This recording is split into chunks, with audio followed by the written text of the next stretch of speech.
Hello guys, welcome back to my channel. This is Mama V, your number one shop plug for gist.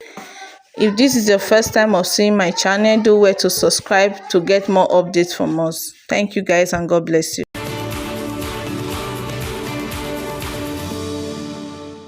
United States Congressman Riley Moore has stated that the U.S. airstrikes in Sokoto State thwarted potential Christmas attacks by the radical Islamic terrorists in Nigeria, as witnessed in the past years when the terrorists carried out deadly strikes on Christians. However, in the aftermath of the airstrike last Thursday, a section in the north has opposed the intervention, questioning the invasion of sovereignty. Joining us on this show to discuss issues that have arisen in the aftermath of the U.S. strike on terrorist locations in Sokoto is Dr. Kunle Fagbemi, a political scientist and national security scholar. He will also review the work of the U.S.-Nigeria Binational Commission, address the issue of sovereignty and specific objectives of the current ongoing U.S. operations in Nigeria. Good morning, Dr. Fagbemi, and thank you very much for joining us on the morning show. Hello, Doctor. Good morning, Dr. Abati, and thank you very much for having me. Compliments of the season. Same to you. Thank you. Well, very quickly, you already had the introduction. Your take on the issues of the U.S.-Nigeria bilateral cooperation in the recent intervention against terrorists, with particular attention to the issues of sovereignty, location of the intervention, and also the fallouts that we have had from people saying, oh, it's because Nigerian government is backpassing, is abdicating responsibility, and that there are more fundamental issues, because one strike from the U.S. cannot solve our problems. Thank you very much, Dr. Abasi and the team. I think we need to enlighten ourselves clearly. The clause of sovereignty that people are using to make a reference and are using to confuse Nigerians and the issues on the subject matter revolve around a 1945 document, which is the United Nations Charter, that talks about the issue of sovereignty, and particularly in the Article 2 and other references going to Article 51 and others. But mind you, that is an 80-year-old instrument. And in those 80 years, we have moved away from the principle of non-intervention, non-interference, into the era of non-indifference, which now permits states to intervene, as it were, when you have dynamics that will warrant the need for such interventions. And a number of protocols, treaties, and agreements and principles have come into force in the last 80 years. In those 80 years, a particular principle and of note is the responsibility to protect, which now provides us an opportunity that there can be some level of concerted efforts by actors, can be an attempt for international community to resolve, to intervene. It therefore means that we must be mindful of our dynamics as it relates to our global responsibilities and the international instruments that the Nigerian state is a state party onto. When you take a look at what we are dealing with, we are now dealing with the bilateral relationships that exist between the Nigerian state and the United States of America. Nigeria and US have close to 65 years of diplomatic relationships and ties. And we've had a number of instruments that tend to govern our relationships. And in this regard, we have eventually gotten to the level by 2010 that we now have the U.S.-Nigeria Binational Commission. And interestingly, last year, 2024, the U.S.-Nigeria Binational Commission met. And part of the decisions and the principles and the number one cardinal issue that the Binational Commission has been addressing is that of security. So this intervention is not something coming from the blues, and we must be mindful that over the years, we've had a situation where the Nigerian state is a state party to the African Center for Strategic Studies. We are state party to the African Crisis Initiative that is now ACOTA, that is the Africa Contingency Operations Training Assistance, and then the African Partnership Station 2007. The African Crisis Initiative that is ACOTA is 2004. And Nigeria is a member of the Global Coalition to Defeat ISIS, which is the D-ISIS, and then we are party. Let me finish, please. We are party to Trans-Sahara Counterterrorism Partnership since 2005, which actually started in 2002 as Pan-Sahel Initiative, meaning therefore that there are a number of issues and instruments that have been ongoing that have culminated into a strategic partnership that will lead to an intervention under the responsibility to protect and under the purview of a number of these instruments. And this is why we are always pleading with the occupants of public offices to always understand that they need to define and explain their roles correctly to Nigerians. All right. Thank you very much, Dr. Fagbemi. So, how do we measure success when it comes to airstrikes like this, precision airstrikes like this? I say this because some groups in the north have come out to say, oh, this wasn't successful. What is the impact of it? It didn't have as much impact. Some have opined, and which we have discussed on this table, the location of where the first or the initial airstrikes ought to have happened. What's your take on this, and how do we measure impact when it comes to responses like this? Or reactions like this? Interestingly, we are dealing with a situation where, unfortunately, a number of issues are not properly and clearly understood. The Defense Information Management System is completely different from the normal beats, and this is where you operate under the principles of the right to disclose, right to know, and not to disclose. Painfully, what we are dealing with is very interesting. Interesting in the sense that we are dealing with multiple messaging from different platforms and actors.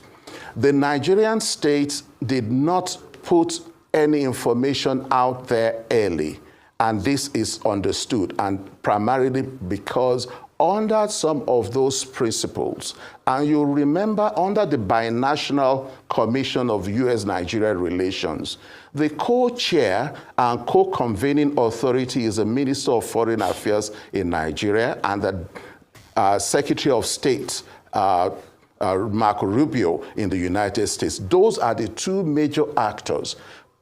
Unfortunately, there is a sub-working group that is supposed to manage the dynamics pertaining to security dynamics and intelligence management that is headed by the Malam Nuhu Ribadu, who is the incumbent National Security Advisor of the Nigerian state. Over the years, and you know that I was on this set earlier on, and I was pleading that the National Security Advisor needed to be mindful of the way he plays his role in such a way and manner. 2024, a Binational Commission meeting held, and some of the issues raised, and this is where we are going to plead with those who understand that they need to ensure that all of them in the presidency that are involved in information management will need to go back and read the reports of that particular conference that held in between the Nigerian state and the United States. When they read it, you'll understand that what we are now making reference to, and the question you want me to answer directly, is that precision strikes. When you're talking about precision strikes, there are many layers involved. Number one, you want to make sure that the projectiles, munitions that you are using will attack the correct coordinates that has been determined. And two, that if the projectile has to be powered by some materials, and those ones will fall down at some locations as they are going because they expend some of those fuel materials along the line, they will have had to calculate that those ones that are going to drop as debris will not cause harm. And that is part of why they are saying precision. And this is where ideally what ought to have been done under the arrangement when you are going in, and this is where I really pity my brother, Major General Eneche, the Foundation Director for Defense Information Management System, who comes on air, and each time you see him coming on air, he comes with his medals, even on his civilian uniform after being retired.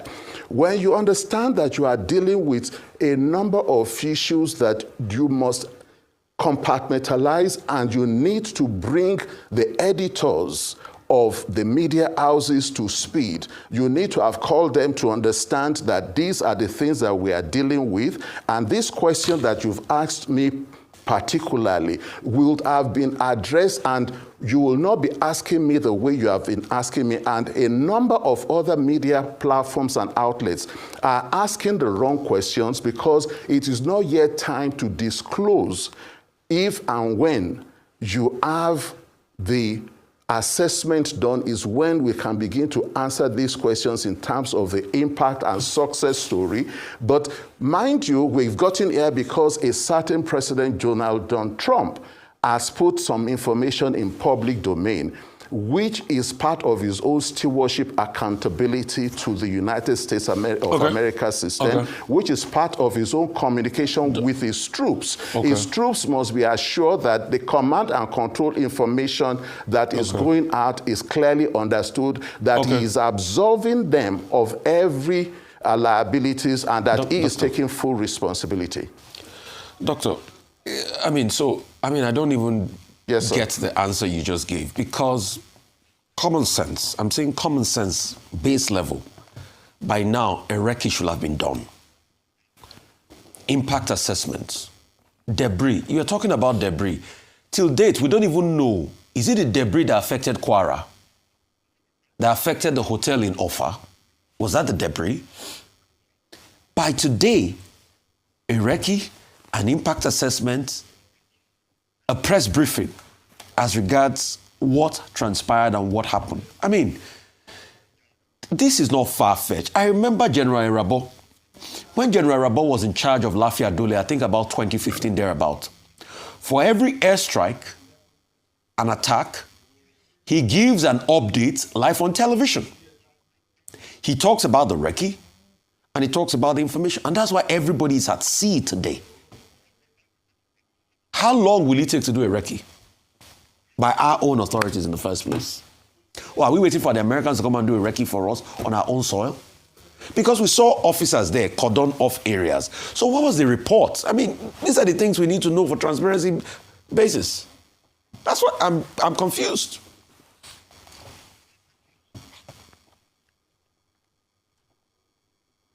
My brother Rufai, there's no need to be confused. We are dealing with an ugly situation where the Nigerian state and system is not being run based on principles, rules of procedure, and protocols. You will realize that when you're talking of when General Irabo and co were in office, that was under a different dispensation. And one of the managers of the information system of the Nigerian system and state is seated on the table there with you. They attempted and tried to follow the books. When you are following the books, you will operate with a high level of transparency. By now, ideally, when it was clear that we were going to get to this level, all the members of the morning show on Arise would have received detailed briefing by the Defense Information System. Unfortunately, the people that are in office, like I had to use the phrase the last time I appeared on this show, are operating with journalistic arrogance. And that is why we are not having the kind of stewardship accountability that you're talking about. If you want to have the kind of stewardship accountability that you're talking about, we will require everybody playing by the books. For example, you need to ask them, when last did the Joint Intelligence Board meet? Doctor. You need to ask them, when last did the Information Management System meet? You will realize that these are the issues that we are dealing with. If you want an assessment done, by doctor. now, what you are saying to me is that you... Dr. Fagbemi, we seem to have run out of time. But I get what you are saying. Your point about steward accountability and the right to know.